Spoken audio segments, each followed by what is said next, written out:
Welcome back to the PFC Podcast. The views and opinions you are about to hear are the speakers and do not necessarily reflect those of anyone else. Now on to the podcast. Welcome back to the PFC Podcast. This is Dennis, and today I'm talking with Dr. Cancio. How are you doing today? Great, thank you. Perfect. So since this is the first time on our podcast, would you mind doing a quick introduction of yourself? Sure. My name is Lee Cancio. I'm a surgeon, and I'm the director of the U.S. Army Institute of Surgical Research Burn Center here at Fort Sam Houston, Texas. And we're the burn center for the Department of Defense, as well as for civilians here in South Texas. And it's a pleasure to be here and talk with you on this topic. By way of background, I served in the U.S. Army as a physician for 27 years, and I retired in 2014. And since then, I've continued to work for the Institute of Surgical Research, the ISR, and been the civilian director of the Burn Center since 2017. So we've seen over the course of the years since the Korean War until the present, we've seen all of the patients with major burns from different conflicts, to include approximately 1,000 combat casualties from Iraq and Afghanistan. So we're really honored and privileged to be able to support the warfighter in this regard in taking care of some people with some pretty difficult injuries. And also we engage in a variety of training opportunities, for example, for pre-deploying units where we address some of the challenges inherent in prolonged field care. Perfect. So you're obviously the best guy to talk to, especially about this topic, because it's something that I think scares a lot of people, including myself, is white phosphorus burns. Usually it's the major powers on the giving end of things like that. And now with what we're seeing in Ukraine, Russia using white phosphorus, not so much as a smokescreen, but so much as I want to hurt people. So they're seeing a lot of injuries such as that, burns from white phosphorus. So I definitely appreciate you talking to me about this topic. Absolutely. Yeah. So do you want me to just start off with the PowerPoint, or? Yeah, let's take a look at the PowerPoint. Okay. I think in response to your comment about the potentially concerning aspects of white phosphorus injury, I hope that by the end of this presentation, I'll be able to give people confidence in their ability to take care of this type of injury. So white phosphorus is also known, it was widely used during the Vietnam War, and it was known as WP or Willie Pete at that time. Next slide. Next slide. All right, so white phosphorus, or phosphorus generally, has a variety of military and civilian uses. And as you suggested, the military uses include as an incendiary munition or as a smoke grenade, because when white phosphorus burns, generates a dense cloud of white smoke. Civilian uses of phosphorus are widespread and include use of phosphorus compounds as fertilizer, insecticides, rat poison, and, as you might imagine, in fireworks. Now, phosphorus is a very widespread fertilizer component, but it's not the white phosphorus, pure phosphorus element. It's a compound. Next slide. And this is just, you see the initials there, WP. We found this on the ground someplace in South America after an ammunitions depot blew up. Next slide. if you look at this photograph, this is from the Vietnam War. This is WP bomb, and all the photographs that you can find on the internet, and there's plenty of them, both from even World War I through Vietnam up till the present day, demonstrate a similar pattern when these munitions explode, when they're used as incendiary munitions. It's a typical pattern. I don't know, I might call it kind of a starburst pattern or something like that. Next slide. Phosphorus has several interesting properties which are really important to combat medics. So the first one is that elemental phosphorus, which is what we're talking about here, pure phosphorus, auto-ignites at temperatures of 86 Fahrenheit and above. So what that means is if you had, and you can go to, I looked at this just now on the internet, you can buy phosphorus, and I guess you can have it shipped to you in the mail, right? But you have to keep it underwater. If you expose it to air at temperatures like 86 and above, it will spontaneously ignite. On the other hand, if you deprive it of air, it will not ignite. When it ignites, and you see the first chemical formula there, it combines with oxygen and produces something called phosphorus pentoxide. Now, in the second formula, you can see that phosphorus pentoxide product will then combine really well, really avidly with water, producing an acid, phosphoric acid. So there's already, you can see there's a couple of potential injury mechanisms at play here. One is the thermal injury that's caused when this compound ignites. It causes fire, it will burn you by that mechanism. And that's the primary mechanism of injury. The secondary mechanism of injury could be a chemical burn because of that phosphoric acid, but I'd have to say that it is going to be a relatively minor aspect of the casualties problem. Next slide. Now, these particles, if you're exposed to, if you're injured by a phosphorus explosion, and you get particles of elemental phosphorus embedded in your body, those particles, to the extent to which they are still exposed to air, will continue to burn until they're either removed or they get burned up, i.e. consumed, neutralized with something else, or alternatively put underwater. And we'll talk about that more in a bit. Another problem with phosphorus is that not only does it spontaneously ignite at 86 Fahrenheit or warmer, at an even higher temperature of 111 Fahrenheit, it will melt. It'll turn from solid to liquid. And the reason that's a problem is that it just makes it more difficult to locate particles. I would have to say that might be an unusual problem, say, in a really hot environment. Next slide. Now, we talked about that phosphorus pentoxide being produced when the phosphorus burns combining with oxygen. That pentoxide is a smoke, and that's where we get the yellow smoke when we use a smoke grenade. Now, this phosphorus pentoxide, when you breathe it in, it will combine with the water in your lungs and it will cause pulmonary irritation. So it can cause inhalation injury. So an individual who's been injured with phosphorus may also have an inhalation injury from that very fact.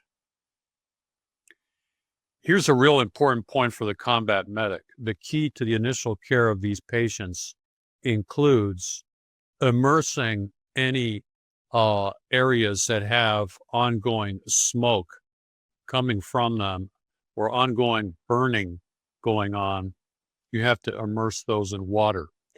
It could be canteen water.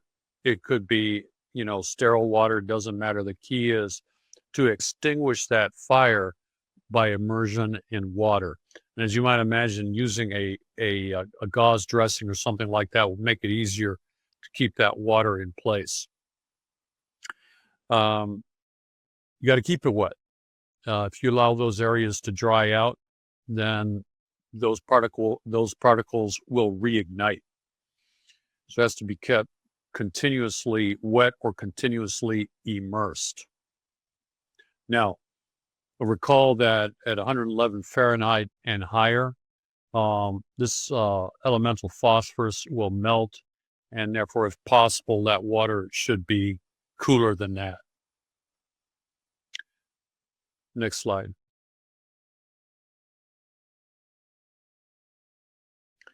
One of the main effects of phosphorus once it gets into your body is that it will combine with calcium in your bloodstream and will take that calcium out of circulation and cause the effects of hypocalcemia. This is potentially life-threatening, and it happens rapidly. It's basically within the first hour after injury. We can't tell from, the size of the burn or the size of the explosion, exactly how bad this problem is going to be. But if you have 10% burn size and up, then you could have sudden and unexpected death from this problem. Next slide. So these people with white phosphorus injury, in case it's not apparent so far, represent an urgent evacuation priority if possible. And that, if you think about it, that presents some serious concerns if we're talking about a prolonged field care scenario. Other things with phosphorus to think about, we did mention the possibility of a combined chemical and thermal injury, considering the combination of phosphorus pentoxide with water to make phosphoric acid. And by the way, phosphoric acid, it's well known to all of us because it's in Coca-Cola products. So it's a food compound, but in high concentration, of course, it's going to be injurious. WP is highly fat soluble, which facilitates its kind of eating through tissue. And then once it gets into the body, it can cause either liver or kidney damage. Now, if these patients are injured in an explosion, which would usually be the case, they're at risk for associated mechanical trauma injuries. And some of these wounds are difficult for us to take care of in the burn center from the standpoint of being deeper burns with some potential for deeper necrosis, like I said, fat necrosis. And so these patients may be in the hospital for a longer period of time. Next slide.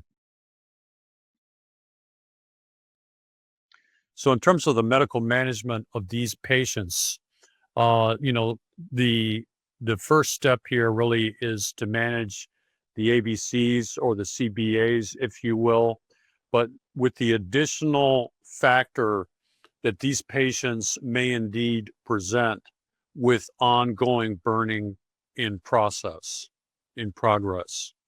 And so therefore, early in their immediate care is that idea of immersing the patient or pouring water on these wounds and figuring out a way to keep them continuously wet.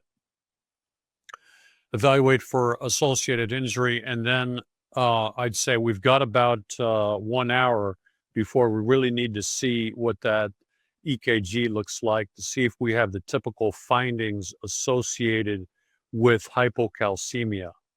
Sure, we'd like to be able to measure serum calcium levels and phosphorus levels, and we're looking for low calcium and high phosphorus levels in the blood.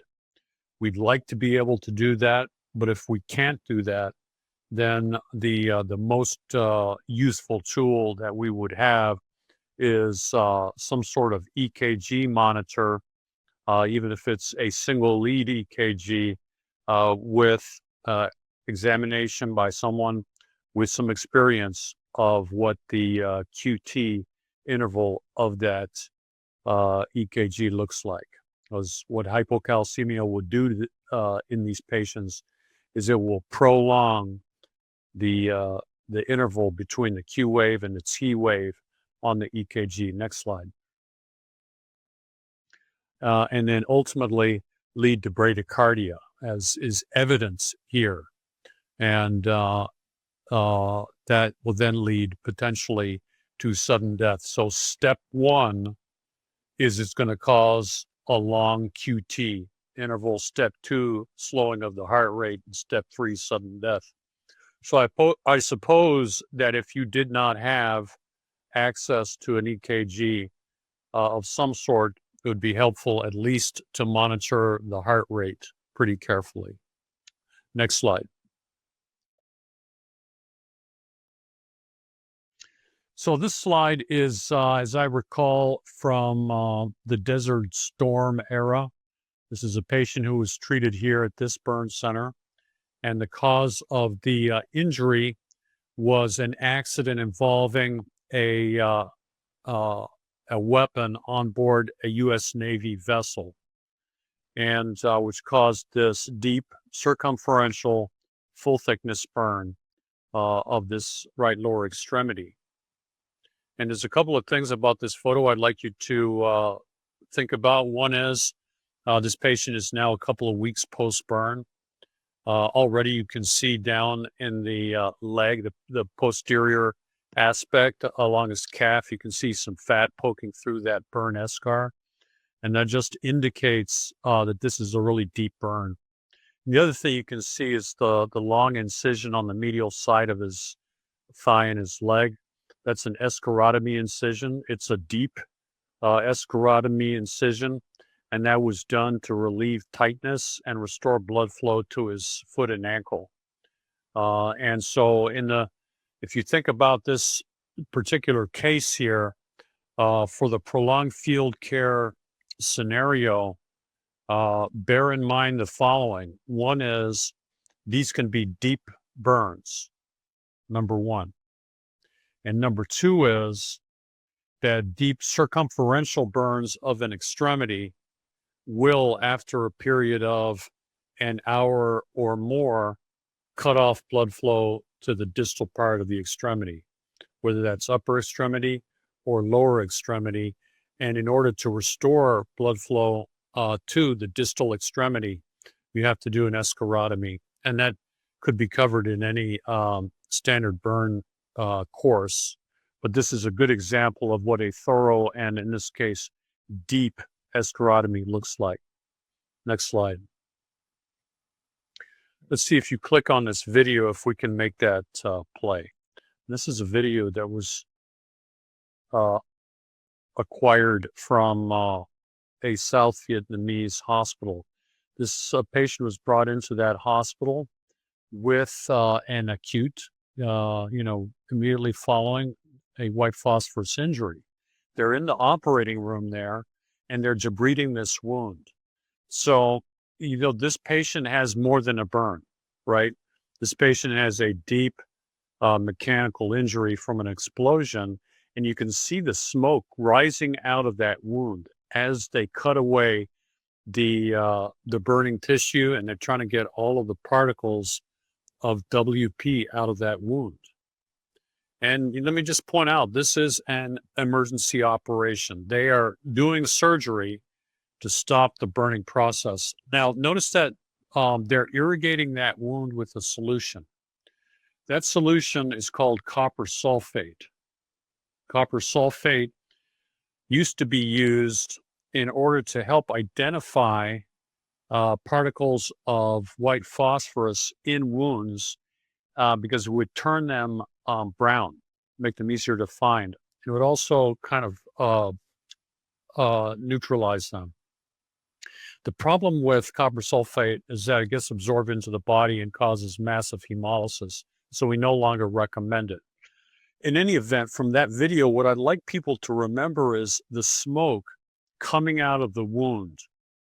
And so the solution to that problem is either put the wound underwater or operate on the patient and remove the particles.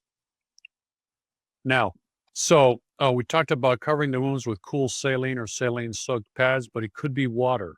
It doesn't have to be saline. Remove visible particles. What do you do with the visible particle that's on fire, it's smoking, and you take it out of somebody's body? Well, the answer is put it underwater if you can, particularly if you're in the operating room. We don't like fires in the operating room. Now, instead of using that copper sulfate solution, we use a Woods lamp. Next slide. Right, so a Woods lamp is nothing but a UV light, and the phosphorus particles will fluoresce under UV light, making it easier to find. And this patient here sustained white phosphorus injury. I think he might have been from Syria, and that image appeared in the New England Journal of Medicine or something like that. Next slide. So this is, all right, so for wound management, like I said, immediate surgical debridement is often necessary. What do you do after that? Well, after we've got this problem suitably under control, we're going to apply some kind of antimicrobial dressing. So in the burn world, we use different types of burn creams like silver sulfadiazine or sulfamylon creams. What do you do in a prolonged field care environment? We would recommend, for example, the use of a silver-containing dressing like Silverlawn, or if we don't have that, we're going to apply gauze, and that will be good enough for now. However, the key point is your initial efforts to get this problem under control may not have been sufficient.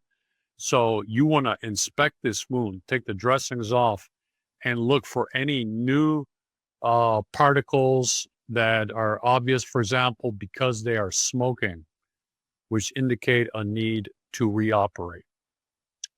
So bottom line, you don't want to wrap this guy up and then forget him. Next slide. And then ultimately, we're going to do a second look operation. This patient will end up in a burn center or similar place. And once we're sure that we got all the dead tissue out of there, then that's when we're going to start thinking about skin grafting him using the usual methods. Next slide. We talked about copper sulfate solution. And as the video showed, it was advocated during the Vietnam War as a topical agent. It turns those particles dark, and it makes it easier for them to be located and removed. And it also kind of neutralizes that phosphorus, but it is not an antidote. Next slide.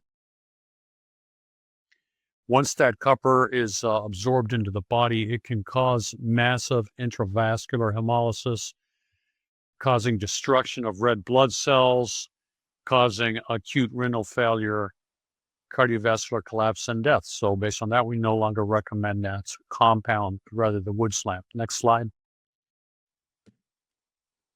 So in summary, key things about white phosphorus injuries: it is a incendiary munition, and it will keep burning as long as there are particles embedded in a wound.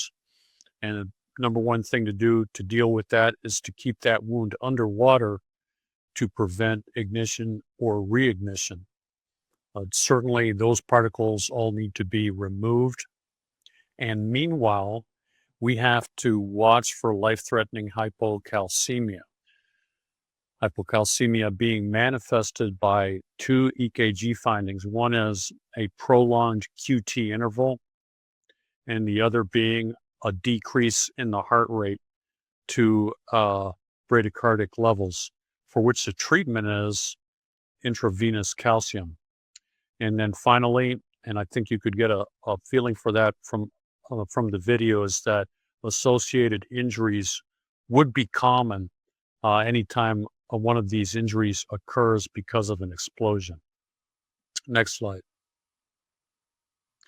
Thank you very much, and I'll be happy to answer any questions. Hey, thank you very much, Dr. Cancio. Let me stop sharing this. So, for the hypocalcemia, the calcium dosings, would that be similar to your crush protocol as far as 1 gram calcium gluconate? Yeah, I would agree with that. And the Okay. problem is that if you have a source of phosphate that is continuing to release phosphate into your body, then you're probably going to need to redose that. And it's hard to predict, but absolutely 1 gram of calcium gluconate intravenously would be an appropriate dose. What about calcium chloride? Yeah, again, I think calcium chloride would be fine if you don't have calcium gluconate. Okay, perfect. The smoke, you mentioned that it's an irritant. Is that actually causing a chemical burn, or is it just irritating? It definitely is going to cause a chemical pneumonitis or inhalation injury, but I didn't find evidence of phosphorus pentoxide causing inhalation injury of a lethal nature. I mean, I suppose it could occur, but it's just something to watch for and be aware of. Right. Everything is dose dependent, right?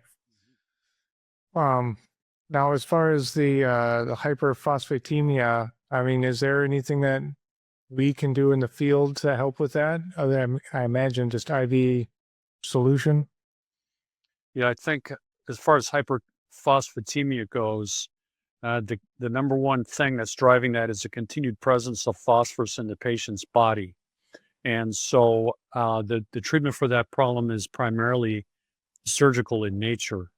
And then to address the secondary complication of hypocalcemia by giving calcium, diagnosing it and then giving calcium, directly addressing hyperphosphatemia is going to be difficult because we don't have access to phosphorus lowering drugs in the field, like sevelamer, which we can give here in the ICU. And it's going to, even so, those drugs take a while to take effect. So I would probably not worry about the hyperphosphatemia per se. Okay. Also, so just practical, like as far as water goes, we're not really carrying that much. Right. And you mentioned, saline soap gauze and things like that. What about like water-based gels, like an ultrasound gel or something like that? Would that stifle that flame enough, and it'd probably stay in place, I would imagine? That's a great idea and not something that I've run across, but it's worth a try.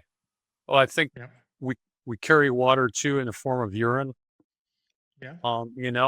Worth thinking about. I suppose if you're on fire, right? Why waste it? That's true. That's true. That's true. Now we're probably not going to be able to do a full surgical debridement such as you would in a burn center. Right. But we definitely can use our mosquitoes and our Kellys that we'd be using for other procedures to grab out at least large pieces. Those smaller pieces, I guess, once you get the main parts out, right? How fast you need to actually get them to this is a prolonged field care podcast, so a surgeon obviously isn't immediately available. How fast do I actually need to put this guy down into a safe place that I can do a full debridement? Within the hour, within 2 hours? I think it's going to be case dependent, and I think it depends on his physiology. Is this guy, first of all, does this guy have life-threatening mechanical injuries? Has his leg been blown off? There's a huge gash in his side. Does he have a life-threatening thermal injury just based on burn size?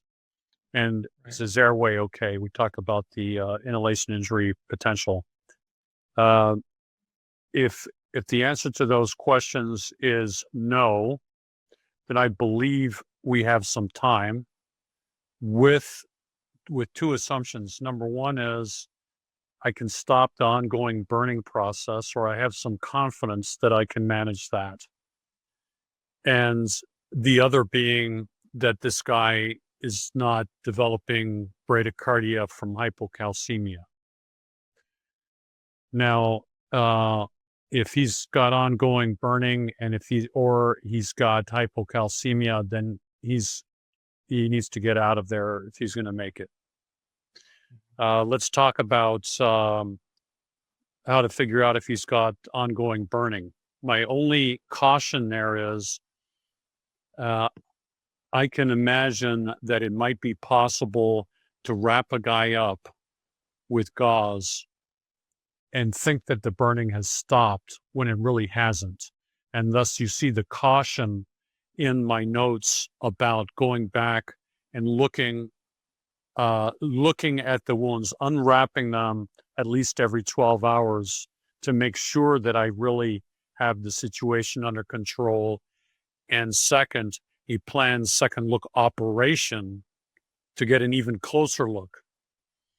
So, and those recommendations are for care, in say a place like Vietnam. So we're not talking about, well, put them on the airplane and send them to Landstuhl and someone will look at him 3 days from now. No, we're talking about on a, at least Q12 hour basis. We want to see what's going on in those wounds. The point is this, we have to keep a close eye on those wounds in order to make sure that burning is not, recurring. And further, we have to pay attention to that guy's heart rate.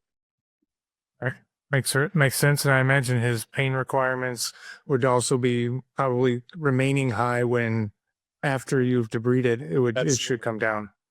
Well, you would think, but I don't know for sure what the right answer there is. Right. Obviously, just continue to maintain a high index of suspicion, continue to assess just to make sure you've gotten everything. Right. Yep. Now, you mentioned in the PowerPoint that a 10 to 15% TBSA with white phosphorus can cause sudden death. I'm guessing from the hypocalcemia. Right. So that's kind of interesting. If you think about it, it's a burn size that in a young person, combatant age, should not be life-threatening. Right. I mean, unless there's something unusual like bad inhalation injury. Right. Something basically non-skin burn related.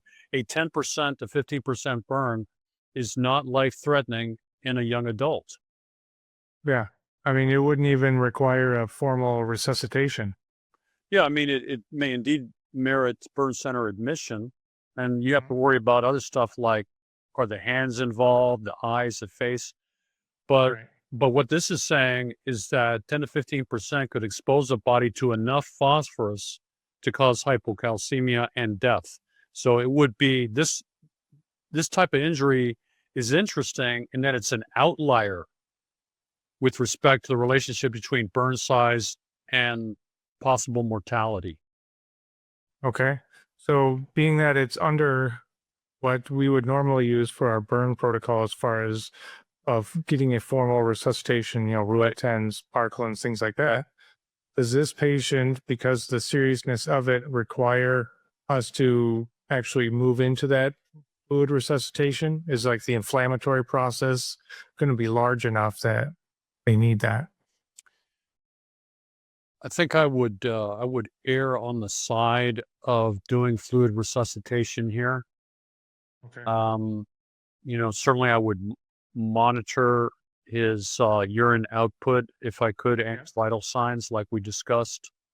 Yes. And so one of the aspects of the injury is that the phosphorus can cause fat necrosis and can cause really deep burns.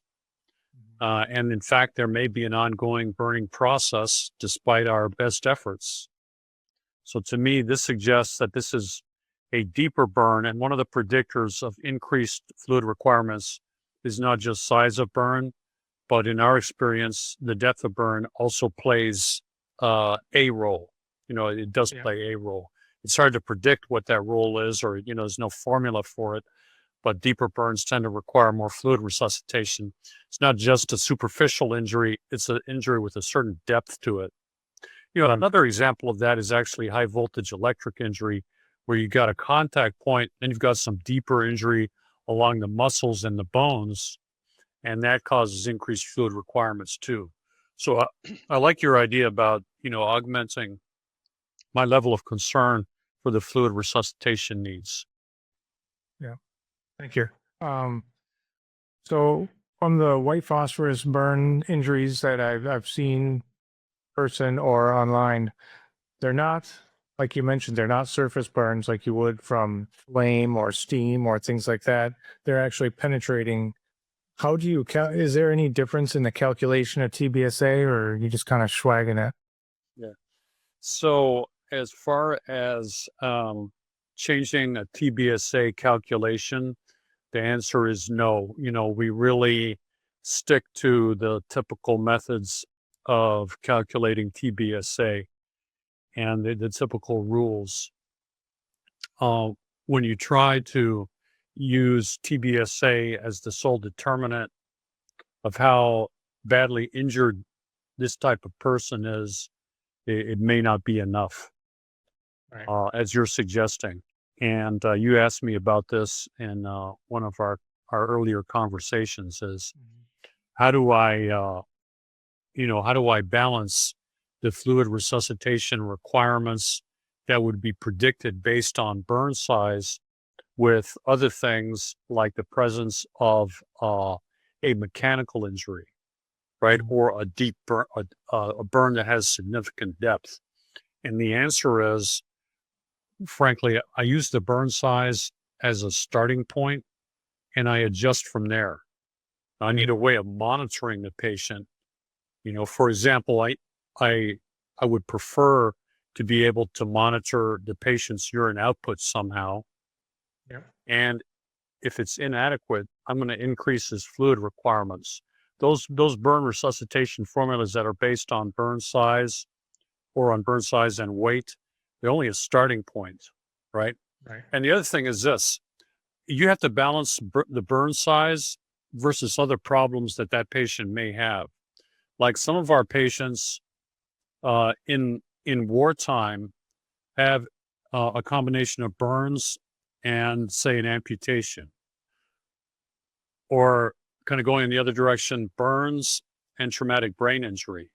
And I have to balance these various mechanisms of injury to decide what's best for the patient.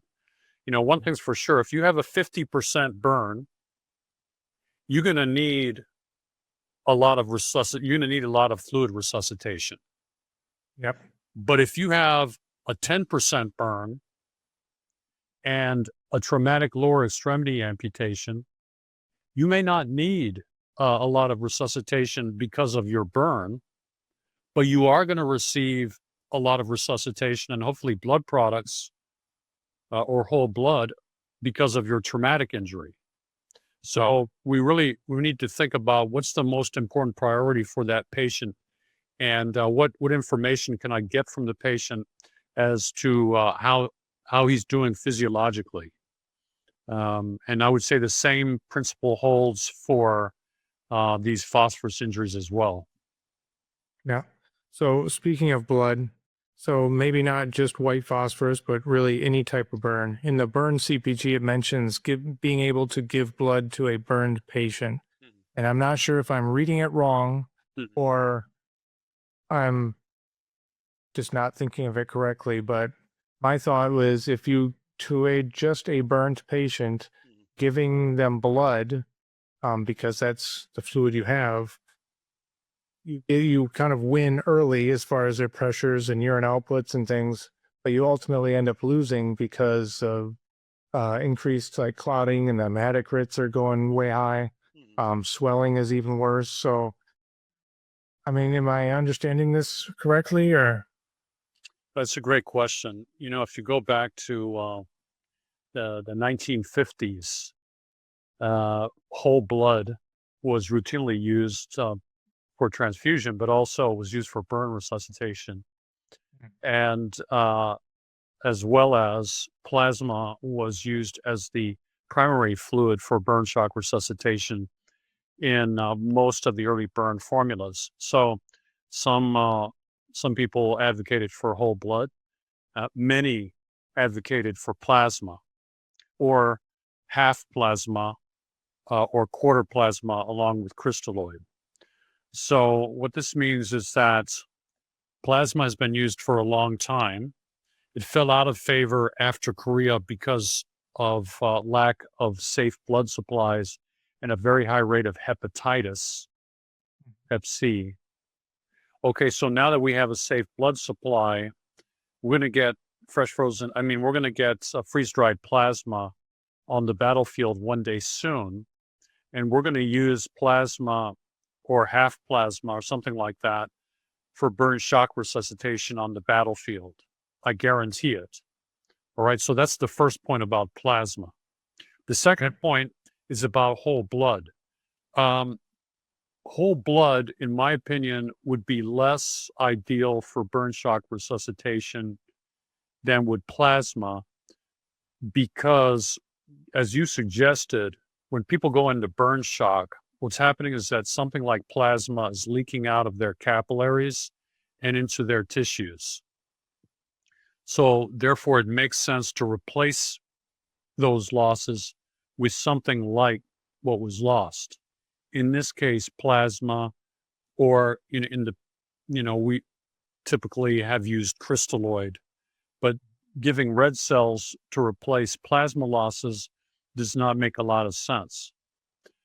Furthermore, as people lose plasma, they tend to have hemoconcentration, that is to say their hematocrit tends to go up and their blood viscosity goes down. In other words, it becomes more sluggish, and most of them do become hypercoagulable and have the risk of forming clots. So all of these factors tend to argue against giving whole blood, but I still think that if all I had was whole blood and I had a burn shock patient, I would give whole blood.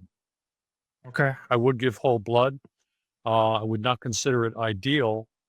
I do feel that we don't have a lot of information on the use of whole blood to treat burn shock because, like I said, we haven't done it since around 1955.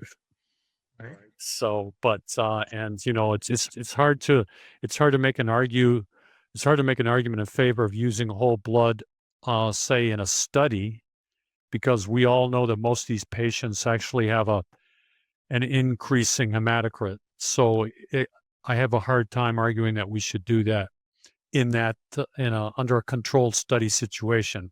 But if that's the fluid I had and my patient was in burn shock, I would give whole blood. Okay. Would you give it if you had some crystalloid, would you still give blood first?